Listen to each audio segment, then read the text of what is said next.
इसी समान अपना चिंतन और जीवन में जिस प्रकार से उनने जैसे दीपक स्वयं जल करके दुनिया को प्रकाश देता है, ऐसी हमारी प्रचारक परंपराओं में वो उज्ज्वल नक्षत्र की तरह है, जिनके माध्यम से उनके दर्शन से एक एक चीज में स्वदेशी का आंदोलन हो, कृषि में उनका दर्शन हो, मजदूर संघ में उनकी भूमिका हो, विद्यार्थी परिषद के भी वो प्रारंभिक काल के संस्थापक सदस्यों में से एक उनकी भूमिका रही है।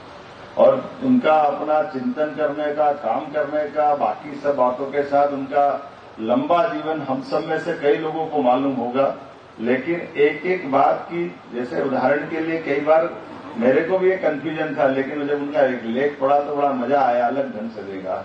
क्योंकि हमने जब अपनी इस धारा को पकड़ा तो हम हिंदुत्व की बात करते तो हिंदुत्व को राष्ट्र तक ले जाते हैं कि हिंदू ही हमारी राष्ट्रीयता है। लेकिन उनने कहा ये राष्ट्रीयता से आगे बढ़ के विश्व बंधुत्वता है। ये जो हमारा हिंदू दर्शन है, ये केवल हमारे तक रखेंगे तो ये छोटा हो जाएगा। इस चराचर जगत में सामान्य रूप से मनुष्य, समाज, राष्ट्र, मानवता और मानवता से चराचर संस्कृति की तरफ जोड़ने वाली धारा है, वो धारा हिंदुत्व की धारा है। और इस नाते से ऐसे सारे कामों को भी आज के दौर में तो और समसामयिक हो जाता है। जब हम आज के इस दौर में इस भाव को देखते हैं तो यद्यपि हम सब देख रहे हैं विश्व के परिदृश्य में सारी दुनिया में अब सारी दूर आशा का कोई केंद्र बची है तो वह हमारे देश की तरफ बची। और जब ऐसे उमड़ते घुमड़ते सभी प्रश्नों के उत्तर हमको देना है तो हमारी उस प्राचीन ज्ञान परंपरा की तरफ भी हमको जाना पड़ेगा। उसमें ऐसे हमारी आदिकाल से ऐसी लंबी परंपरा है जिसके माध्यम से उन सबको सामने लाने की आवश्यकता भी है और इस दिशा में लगातार शोध करने की जरूरत भी है। सब शासन कर सकता है ऐसा नहीं, समाज ही जहाँ समर्थ होता है। और समाज की समर्थ होने की परंपरा में अगर गुरुकुल परंपरा की बात करें, विश्वविद्यालय की बात करें तो तक्षशिला नालंदा से लगा करके हमारे यहाँ तो मोक्ष की बात भले कही होगी, अयोध्या, मथुरा, माया, काशी, कांची, अवंतिका। मोक्ष का मतलब जीवन के हमारे अपने जीवन का वो मार्ग जिसकी कल्पना तो सब करते हैं, लेकिन जीते जी मोक्ष की भावना हमारे जीवन के प्रत्येक क्षण का सदुपयोग हम समाज हित में कर पाए, ये जो मोक्ष की उदात्त भावना है, इस उदात्त भावना के लिए इसी प्रकार के रिसर्च इंस्टीट्यूट की आवश्यकता है। मैं मान के चलता हूं कि विश्व के परिदृश्य में इन सारी बातों को देख करके हम चलें कि वीर प्रसूता ये वसुंधरा और वीर प्रसूता वसुंधरा की अगर पूरे दायरे में देखेंगे तो हरेक का अपना एंगल है, हरेक के अपने बोलने के भाव है। लेकिन उनके बोलने के भाव में कहीं न कहीं उनकी सीमितता, उनकी लघुता, उनकी विराट वसुंधरा की भावना से अंतर्निहित संघर्ष की तरफ ले जाती।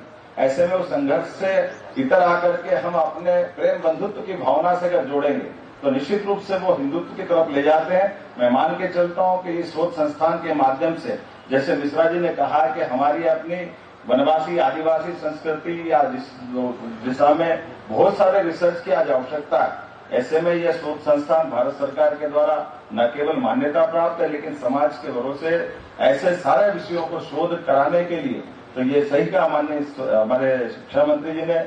हमारी सरकार की मान्यता है कि यशस्वी प्रधानमंत्री के नेतृत्व में जो 2020 की शिक्षा नीति लागू हुई है, सच्चे अर्थों में केवल किताबी ज्ञान देकर के, डिग्री देकर के हमारी रिसर्च पूरी हो गई, पीएचडी की या बाकी चीज हो गई, वो एक तरीका हो सकता है, वो अच्छी बात है।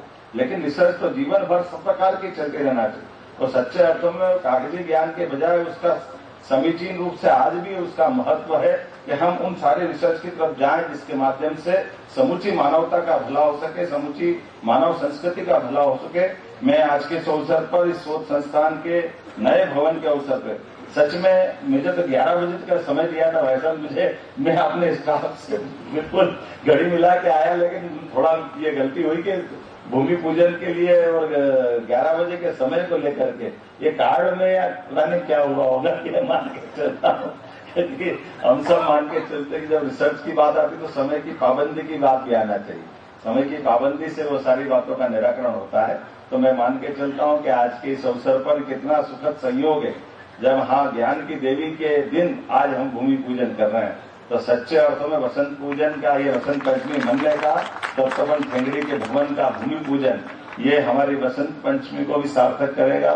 ऋतुओं में 6 ऋतुओं में ऋतुओं का राजा वसंत, और वसंत के माध्यम से हमारे ज्ञान की ऊर्जा, ज्ञान की वेधा इस वसंत के आनंद में सबको नहलाएगी। ये शुभकामना देते हुए मेरी अपनी बात को विराम देता हूँ। भारत माता की जय। अगर आप ये वीडियो YouTube पर देख रहे हैं तो हमारे चैनल को सब्सक्राइब करें और बेल आइकन को दबाना ना भूलें। अगर आप Facebook पर ये वीडियो देख रहे हैं तो हमारे पेज को लाइक करें।